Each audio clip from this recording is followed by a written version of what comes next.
The World Without Visas, Around the World with Valery Shanin. Travel across Turkey became the next stage of the World Without Visas project, within which Valery Shanin travels only around the countries, visa-free for Russians.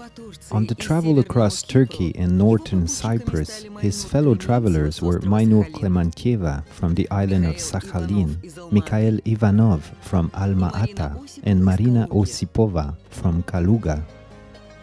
Turkey, tea and culinary delights.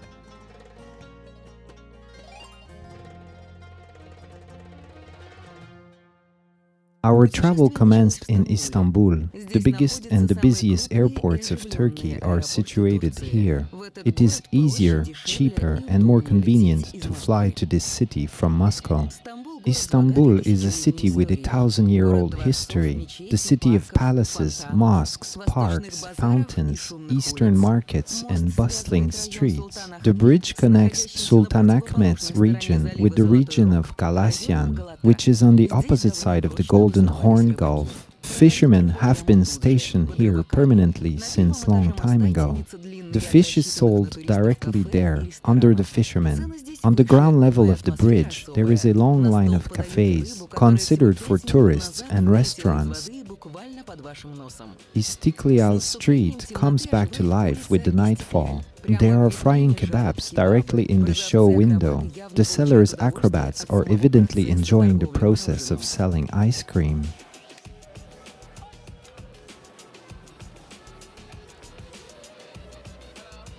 There is a lot of movement in the shops. Seems like all city has come on this street with the nightfall.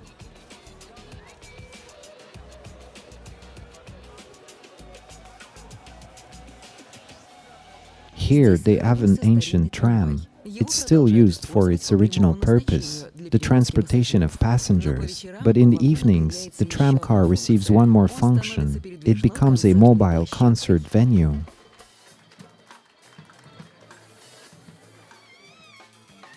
Turkey is a secular country, and although Islam is the state religion, there are no rigid restrictions for women. They are allowed to appear on a stage, and even without a scarf. Generally, the residents of Istanbul are dressed in European-style clothing, both men and women. Only women who are engaged in a traditional business, such as making dough for bread, prefer to dress up traditionally.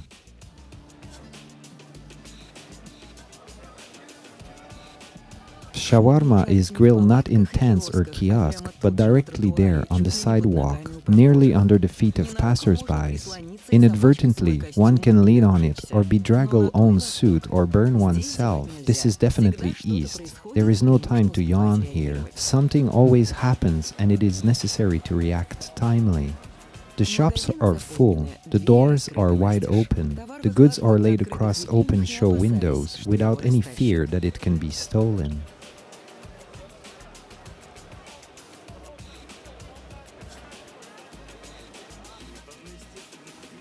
The high-speed tram, one of the most modern means of transport, it travels not less fast than the subway. On the way to the hotel, Valery tells his fellow travelers what awaits them in the next few days, what it is necessary to be ready for. To travel hitch-hiking, to sleep in a tent, so life would not seem so sweet. Istanbul, a unique city, it is located in two parts of the world at the same time, in Europe and in Asia. Ferries cruise across Bosphorus, separating the European part of Istanbul from the Asian. There is a busy cargo port in the Asian part of Istanbul, and a railway station receiving trains from all the large cities of Anatolia. To Iznik, where our travelers are heading now, the railroad has not been laid yet, but buses regularly go there. To avoid going around the Sea of Marmara, part of the distance they will cover by ferry.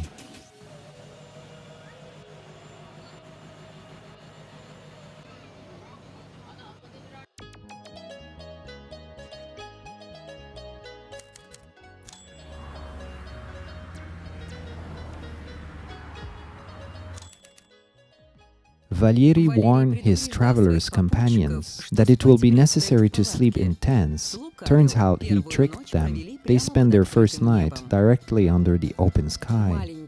The small, less-known town of Iznik was called Nicea in the ancient times, exactly here in the 4th century, where the ecumenical council took place. The Christian symbol of faith was accepted, and in the 12th century, the city was the capital of the powerful Byzantine Empire. The city wall has perfectly preserved, but it is good to walk carefully. The bricks are often unsteady and even fall out directly under my feet. Part of the wall is simply missing. There is neither fencing nor any prohibition sign. It means it is possible to pass here, even though it's not easy. The wall separates the city from the lands surrounding it. Now it is standing in the middle of the olive grove. Olives on the left and olives on the right. We also meet some apple trees. Food from the ground, literally speaking. We are picking fruit from under our feet. There are a lot of apples on trees, but the fallen apples are riper and more tasty. It is still summer warm in Iznik in the middle of September, but the weather has been cloudy. This is a typical Turkish breakfast. The city walls of Iznik had several gates. Best of all remained the biggest of them, the Istanbul Gate.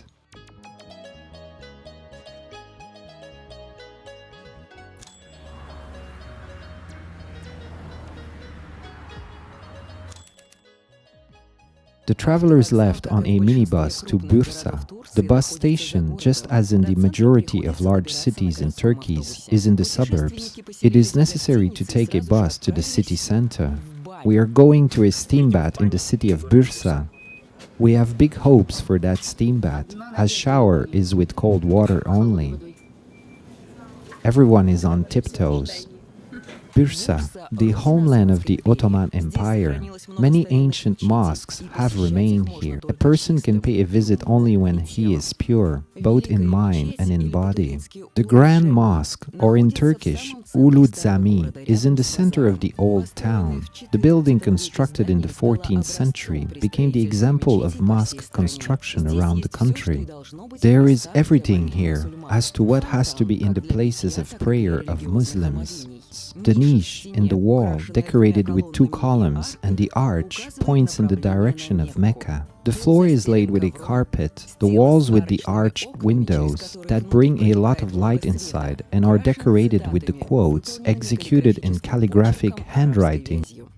The Sultan Mehmed I Çelebi and also his foster mother, all daughters and one of his sons are buried in the tomb of Yeşil Türbe. The Sultan chose the place for a tomb himself in the neighborhood with a well-known green mosque of the 15th century. Yeşil Cami, or the Green Mosque, is among the most important sites of Bursa. The walls are laid in marble. On the outside, the building is not green, but white. The inside walls, however, at least partially, are decorated with actual faience tiles of green color. The bizarre fountain, cut out from a single piece of marble, can be attributed to masterpieces of Ottoman art. The entrance is allowed for tourists, regardless of their nationality and belief. At the entrance, it is necessary to remove footwear. As it often happens in most big Turkish mosques, at once there is an English-speaking local appearing who starts explaining and showing everything.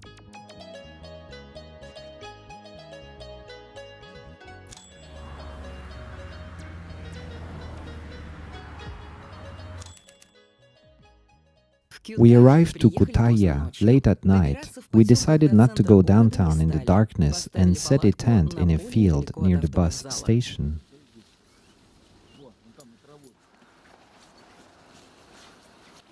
We always sleep well in the tent. In hotels, there is internet, all kinds of temptations, to drink or eat something, and here you come and go to bed. In the morning, it will be possible to go to the city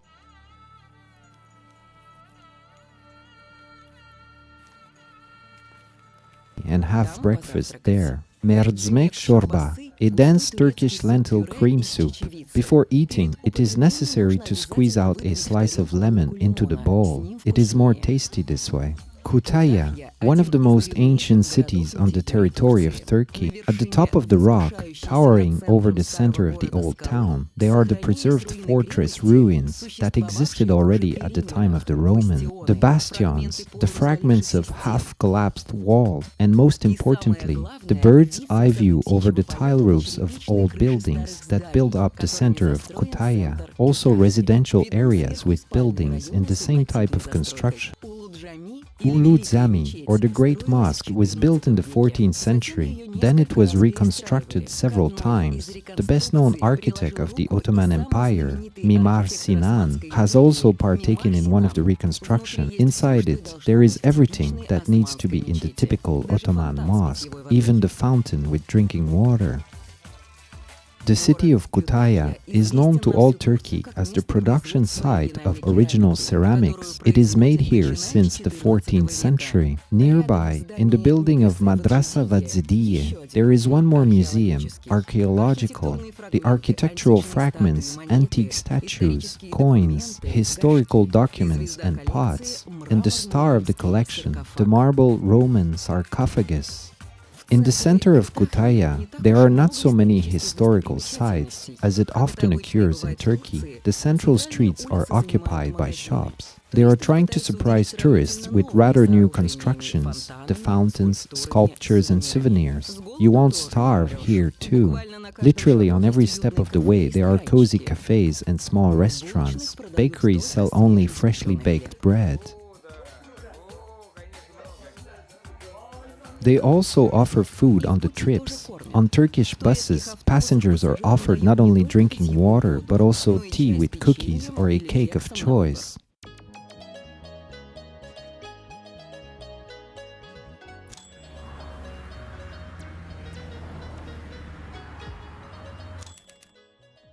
The travelers reach Çavdarhisar by regular bus, and to the ruins of the antique city of Ayzanoy, they made it already by a passing tractor. From the Zeus temple of the 2nd century AD, only about 10 columns, 2 walls and a huge cellar with sarcophagus have remained.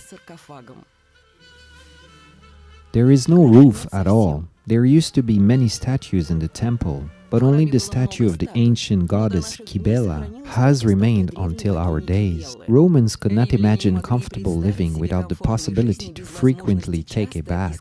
The body has to be not only clean, but also healthy. A sound mind in a sound body. This one belongs to them too. Here again, directly near the baths, a huge stadium. And how is it without the spiritual development? No way. So they have constructed a theater right here too. There are many antique ruins and ancient monuments that remain on the territory of Turkey. To the most part of them, as well as to the museums, an entrance is for charge. The fees are often expensive.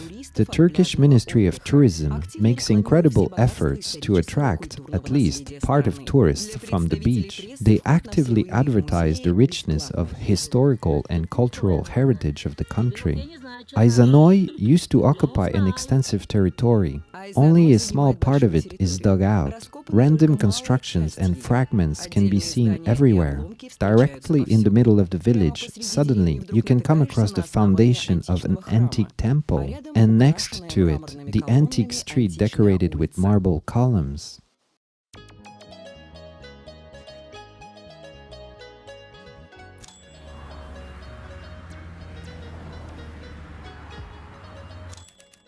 The first data about the Afyon-Karahisar fortress refers to 1340. For the past 8 centuries since then, it was repeatedly transferred from one conqueror to another, and each one called it in their own way. The fortress received its modern name when it became part of the Ottoman Empire.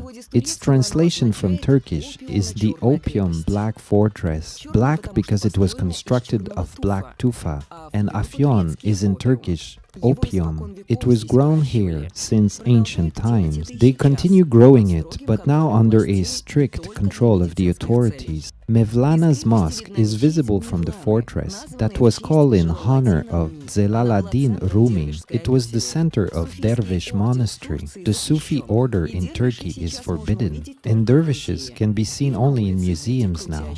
The two-story wooden mansions have remained in the old town. They have been gradually repaired and turned into hotels and restaurants for tourists.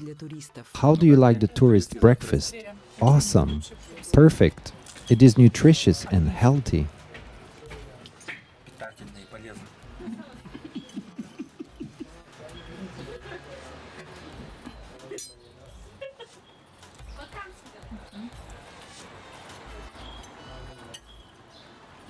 In Afyon, they love Oriental delights and know how to make them.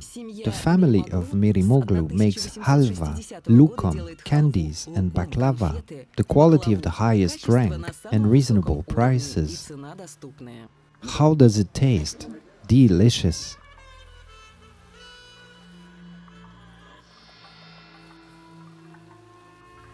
It is difficult to travel hitchhiking 4 people together, but not in Turkey. Here, literally each driver tries to pick up tourists, no matter how crowded it is in the car.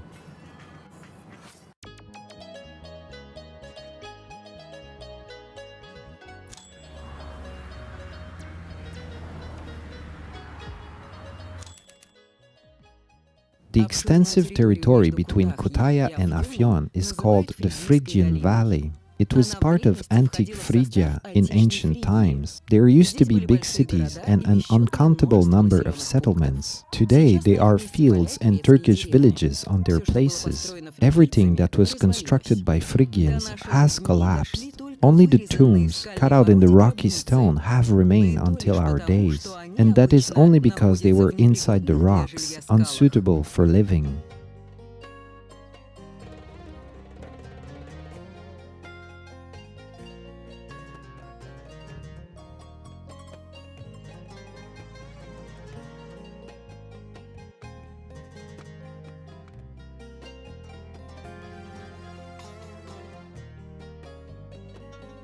When you spend the night in a tent and travel hitchhiking, it is good to look after your appearance carefully. And cleanliness, fortunately, there is a lot of free water available in Turkey. So fellows, let's begin. It's cold. Did you think you were in a fairy tale?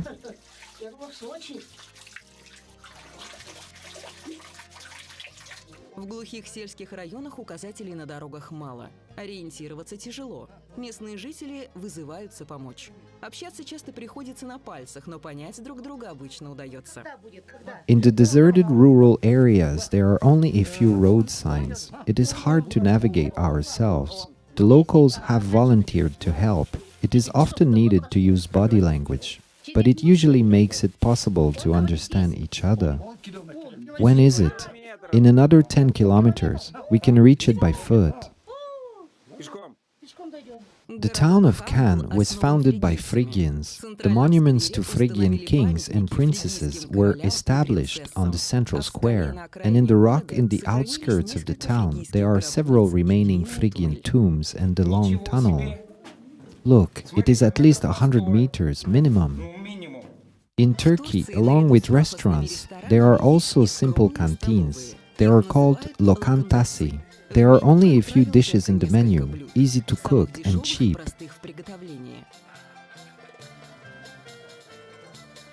Usually it is shorba, stewed kidney beans and vegetables for meat eaters, chicken or less often, lamb. The furnishing of the place is also modest, but it is clean.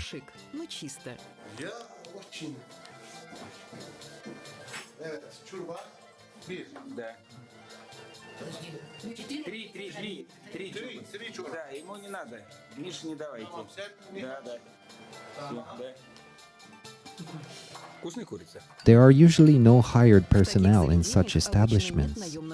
It is members of one family who work here, starting from very early age.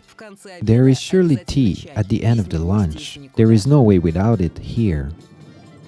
Here we go, 3 of us together on the back seat. There is also a seat for a small child. 4 people squeezed into such a car. Hitchhiking 4 of us together. The backpacks are here too, as the trunk is full. It is better to ride uncomfortably for 29 kilometers than walk comfortably. When there are not many cars, it is better not to stand still waiting for a lift, but to walk. No car will pass by you. You won't even need to signal them. Once drivers notice a group of tourists on the road, they stop. We are going by truck for the next 53 kilometers.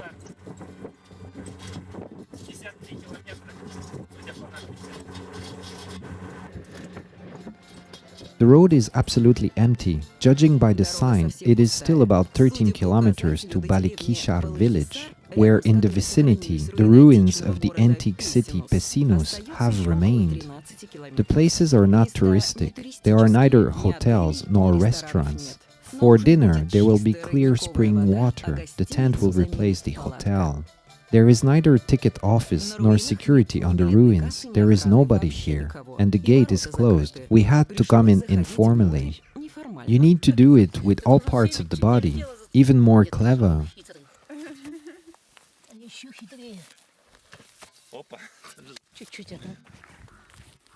The city of Pesinus, by the legend, was founded by the mother of the famous Phrygian Tsar, Midas. The huge meteorite of a cone-shaped form used to be kept on the altar of the temple of the goddess Cybele. Later it was transferred to Rome. The city lived well without the meteorite. It was destroyed in 715 by Arabs.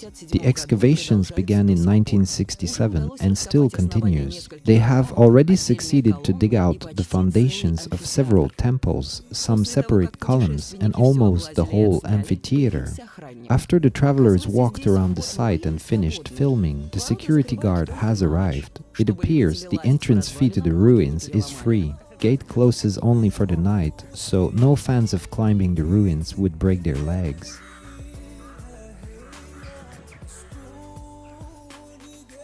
They love tea in Turkey. They drink it for breakfast, lunch, dinner, and also in intervals between them.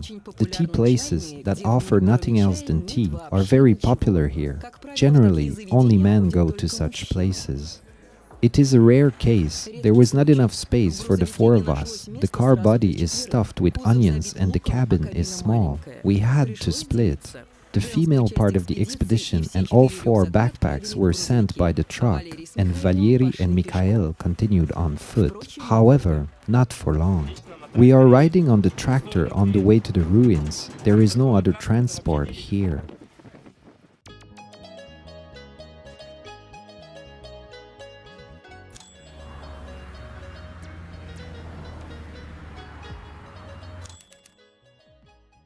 Gordion. Everybody who didn't sleep through their history lessons at school knows about this city. It was here where Alexander the Great of Macedonia was shown a difficult knot. At the very beginning of the 20th century, excavation works have begun. The fragments of mosaics, brick walls and tombs have been covered with a roof for protection against rain, and all of this was called the Archaeological Museum. Directly opposite to it is the barrow. There is a long tunnel leading deep inside of it. It brings you to the funeral chamber. Here, archaeologists found the tomb of the most famous Phrygian Tsar, Midasa.